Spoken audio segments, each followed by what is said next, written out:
Bismillahirrahmanirrahim. Assalamualaikum warahmatullahi wabarakatuh. Alhamdulillah, pada kesempatan kali ini kita masih diberi kesehatan sehingga kita bisa bertatap muka walaupun dalam keadaan pembelajaran daring ini.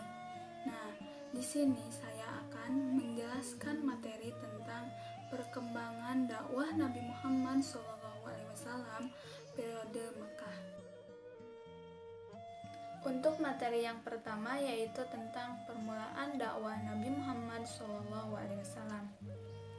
Pengangkatan Muhammad sebagai Nabi dan Rasul Allah Subhanahu wa Ta'ala terjadi pada tanggal 17 Ramadan, ketika Nabi Muhammad sedang berkhalwat di Gua Hiro, dan pada saat itu Nabi diangkat menjadi Nabi dan Rasul sejak umur 40 tahun. Nabi Muhammad diangkat oleh Allah Subhanahu wa Ta'ala sebagai Nabi atau Rasul ditandai dengan turunnya malaikat Jibril menyampaikan wahyu yang pertama kali, yaitu Quran surat Al-Alaq ayat 1-5. Turunnya ayat Al-Quran ini dalam sejarah Islam disebut dengan nuzulul Quran.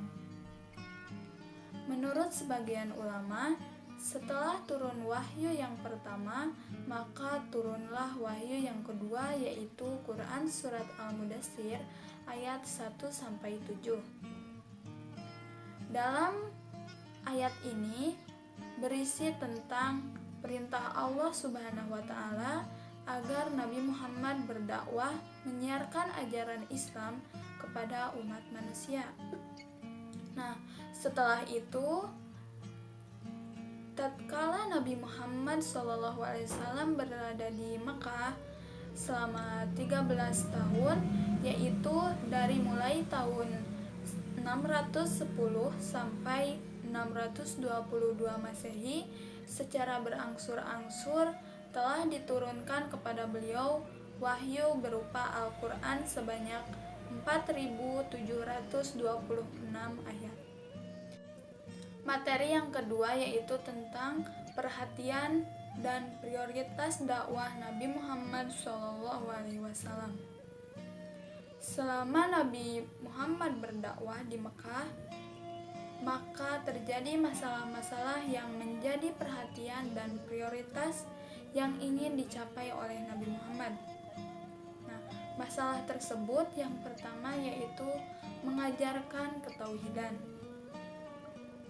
Tantangan dakwah Nabi Muhammad pada masa di Mekah adalah meluruskan akidah masyarakat Arab jahiliyah yang mana mereka memiliki kepercayaan berbagai Tuhan, seperti menyembah berhala, menyembah bulan, menyembah bintang, menyembah ruh, menyembah arwah-arwah nenek moyang mereka, dan ajaran yang tidak sesuai dengan ajaran Islam. Nah, untuk yang kedua yaitu kondisi masyarakat Mekah yang menyembah berhala. Nabi Muhammad SAW mendapat tugas untuk mengajak masyarakat Mekah untuk menyembah Allah Subhanahu wa Ta'ala. Ajakan Nabi Muhammad SAW bertentangan dengan kondisi serta kebiasaan masyarakat Mekah yang menyembah berhala.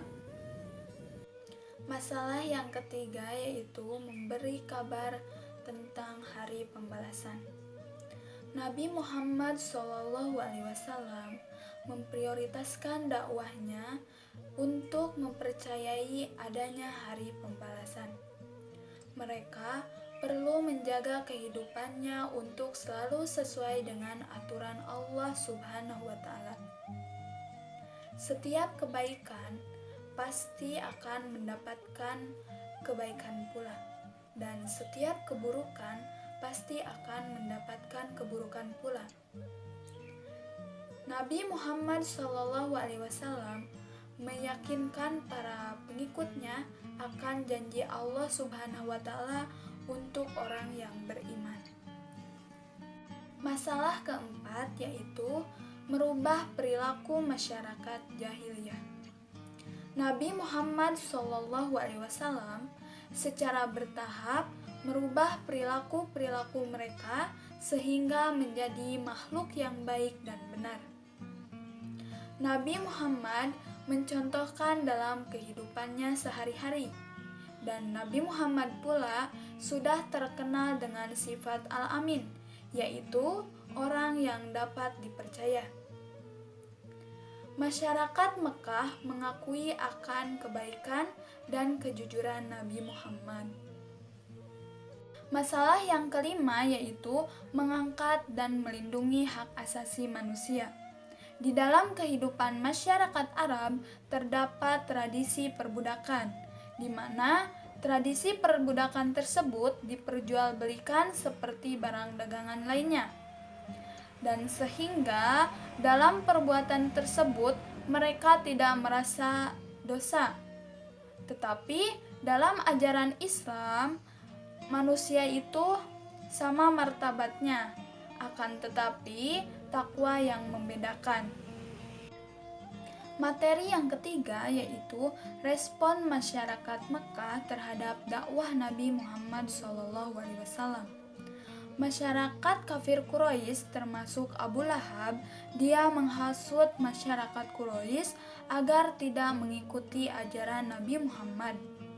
Bahkan paman Nabi yaitu Abu Thalib, dia dihasutnya agar Nabi Muhammad tidak menjalankan dakwahnya.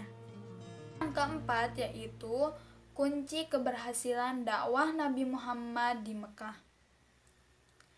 Perjuangan terus dilakukan sehingga pengikutnya semakin bertambah. Nah, keberhasilan tersebut tidak terlepas dari karakter yang dimiliki oleh Nabi Muhammad.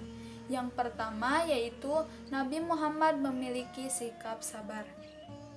Yang kedua yaitu Nabi Muhammad memiliki sikap kegigihan dan keuletan. Yang ketiga yaitu Nabi Muhammad berakhlak yang baik dan benar. Yang keempat, Nabi Muhammad memiliki akhlak terpuji dan menjauhi kemungkaran. Yang kelima yaitu Nabi Muhammad memiliki rasa kesetaraan derajat. Dan materi yang terakhir yaitu strategi dakwah Nabi Muhammad di Mekah. Tujuan utama Rasulullah SAW berdakwah di periode Mekah agar masyarakat Arab meninggalkan kejahiliahannya, sehingga menjadi umat yang meyakini kebenaran kerasulan Nabi Muhammad SAW dan ajaran Islam yang disampaikan, kemudian mengamalkannya dalam kehidupan sehari-hari. Sekian penjelasan dari saya, mohon maaf apabila masih banyak kekurangannya dan mudah-mudahan bermanfaat bagi saya khususnya bagi kita semua. Wabillahi taufiq wal hidayah. Wassalamualaikum warahmatullahi wabarakatuh.